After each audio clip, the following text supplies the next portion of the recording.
अब Persian empire में मुसलमानों की फौज अपने खलीफा उमर बिन खत्ताब के ऑर्डर्स का इंतजार कर रही थी कि अब यहाँ से आगे उन्हें क्या करना चाहिए। तो हजरत उमर रज़ियल्लाहु अन्हु ने मदीना से 2 लेटर्स भेजे। रोमन एम्पायर की फौज को जेरूसलम की तरफ जाने का हुक्म दिया और पर्शियन एम्पायर की फौज को ऑर्डर्स दिए कि अब तुम लोगों ने तब तक नहीं रुकना जब तक इस एम्पायर की कैपिटल मदईन को फतह ना कर लो। तो मुसलमानों की फौज साद बिन अबी वकास की लीडरशिप में फुल स्पीड पर्शियन एम्पायर की कैपिटल की तरफ बढ़ने लगी और मुसलमान 100% श्योर थे कि वो इस सिटी को जरूर फतह करेंगे,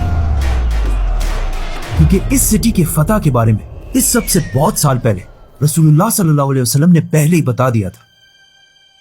जब रसूलुल्लाह सल्लल्लाहु अलैहि वसल्लम मक्का वालों के बहुत जुल्म के बावजूद उन्हें इस्लाम की तरफ बुला रहे थे, लेकिन अब आप सल्लल्लाहु अलैहि वसल्लम के चचा अबू तालिब की वफात के बाद अब उनके लिए मक्का में रहना बहुत ही डेंजरस था। तो आप सल्लल्लाहु अलैहि वसल्लम मजबूरन अबू बकर रज़ियल्लाहु अन्हु के साथ मक्का से छुपकर मदीना की तरफ रवाना हुए और उनके जाते ही मक्का के लीडर अबू सुफियान ने ये ऐलान किया कि जो भी इन्हें जिंदा या मुर्दा हमारे पास लेकर आएगा उसे हम 100 ऊंटों का इनाम देंगे। अब जब आप सल्लल्लाहु अलैहि वसल्लम और हजरत अबू बकर रास्ते में थे तो इन्हीं 100 ऊंटों की लालच में एक आदमी सुराका बिन मालिक इनका पीछा करने लगा, लेकिन जैसे ही सुराका उनके करीब पहुंचा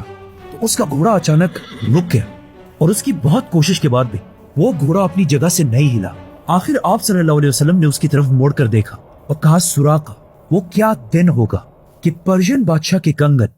ब्रेसलेट्स तुम्हारे हाथों में पहनाए जाएंगे। सुराका ये सुनकर हैरान रह गया कि खुद तो इनके पास कुछ है नहीं और बातें पर्शियन बादशाह की खजानों की कर रहे हैं। लेकिन अब कुछ ही सालों बाद उमर बिन खत्ताब की खिलाफत में मुसलमानों की फौज पर्शियन एम्पायर के उसी कैपिटल की तरफ बहुत तेजी से बढ़ रही थी। लेकिन पर्शियन एम्पायर की capital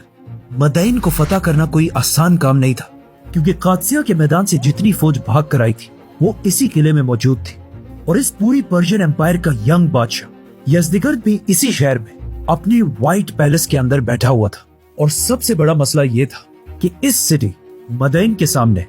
the famous tigris river बह रही थी और पर्शियन फौज ने मुसलमानों के पहुंचने से पहले इस दरिया के ऊपर बने हुए ब्रिज को जला दिया था और सारी कश्तियों को अपने साथ दरिया के उस पार ले गए थे। तो जब मुसलमान यहाँ पहुंचे उनके पास और कोई चॉइस नहीं थी, तो वो यहीं पर काफी अरसे तक बैठे रहे और किसी तरह इस कैपिटल तक पहुंचने की प्लानिंग करने लगे। नाउ पर्शियन बादशाह ये सब इसलिए कर रहा था ताकि वो इस सिटी के सारे खजानों को जमा करके यहाँ से भाग जाए और मुसलमानों के हाथ यहाँ कुछ भी ना है। जाने से पहले यज़दिगर्द ने मुसलमानों के जनरल